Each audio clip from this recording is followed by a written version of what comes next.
にちは。チャラソムジャズフェスティバルに行ってきました。外国の方はナミソムはよく知っていると思いますか？チャラソムはあんまり知らないかもしれませんね。チャラソムは경기도のカピョンにある小さな島で、ナミソムととても近い島なんです。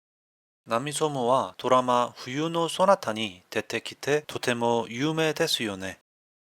チャラソムは実は韓国人にもあんまり有名でない場所なんですが、毎年秋になるとチャラソムジャズフェスティバルが開催される場所です。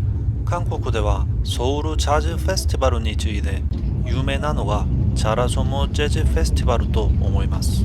チャラソムフェスティバルは3日間にわたって行われました。ジャズフェスティバルはチャラソムだけでなく、チャラソムがあるカピョン市内のあちこちでも行われます。カピョン市内で行われるジャズ公演は無料で観覧できるんですが、チャラソムで行われる公演は有料公演です。料金はこの表を参考にしてください。私は1日券だけ購入しました。チャラソムジャズフェスティバルに行くために ITX に乗って行きました。ソウルのヨンサン駅からカピョン駅まで約1時間かかります。会場まではバスでも行けますが、ちょうど道沿いにコスモスが綺麗に咲いていて、久しぶりにソウルの外に出たので散歩がてら歩いて行きました。駅から降りて歩いて約20分から30分かかります。道中にはジャズフェスティバルが行われている雰囲気を感じる場所があちこちにありました。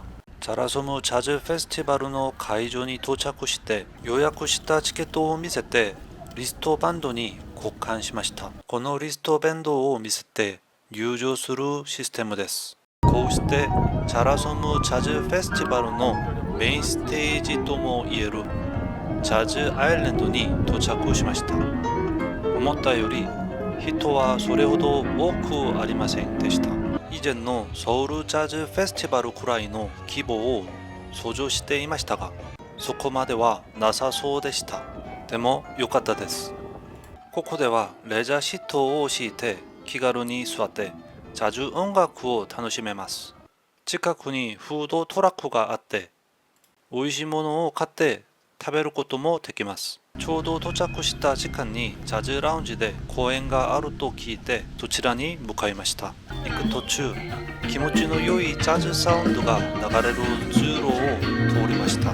ジャズ公演は芝生の上にレジャーシートを敷いてリラックスして楽しめます。韓国とカナダの人たちが一緒に作ったチームだそうです。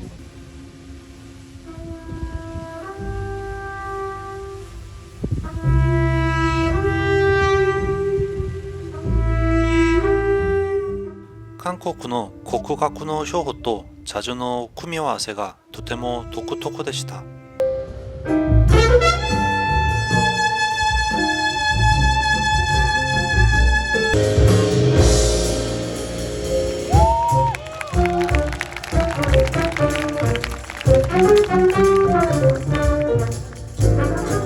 んな風に2つのジャンルが組み合わせられるんだなと感じられて良い公演でした。次の公演はインマヌエル・ウィンキンスの公演がジャズアイランドであったのでそちらに向かいました。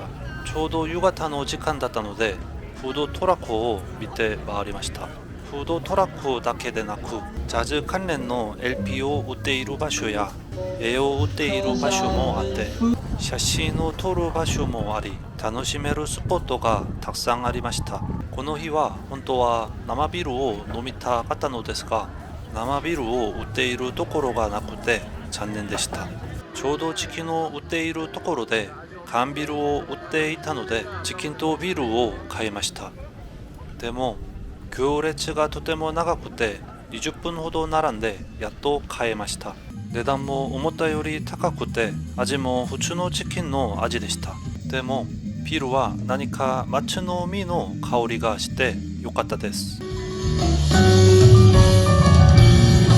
ンマヌエル・ウィルキンスの公演は本当に良かったです。サックスの演奏が本当にとても良くてピアノ、ベース、ドラムもすべてとても良かったです。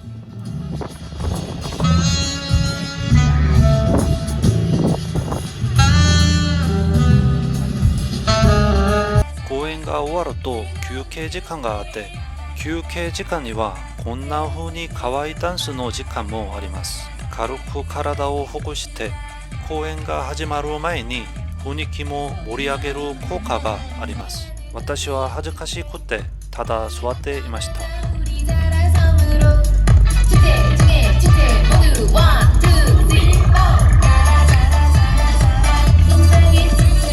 土曜日の最後の公演はイギリスのジャズボカリストノマ・ウィンストンさんの公演でした。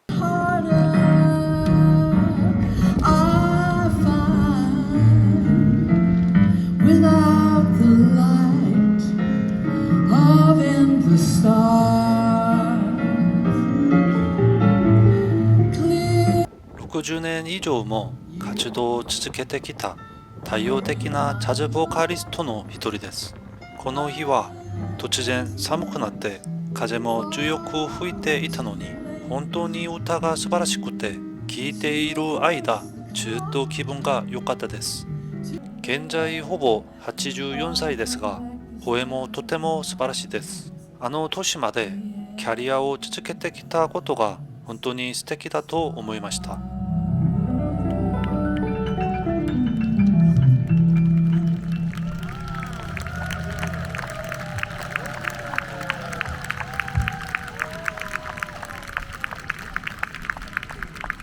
公演の最後まで見たかったのですが、この日は本当に寒かったです。カピョンは山も多くて川風も強いので、ソウルより少し寒いです。もっといると風邪をひきそうだったので、最後の曲を聴き終えずに荷物をまとめて駅へ向かいました。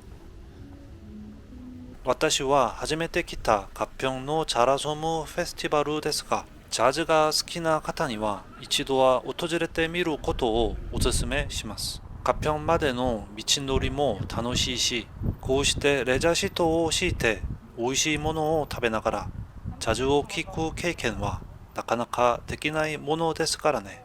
では、この動画はここで終わります。見ていただいてありがとうございました。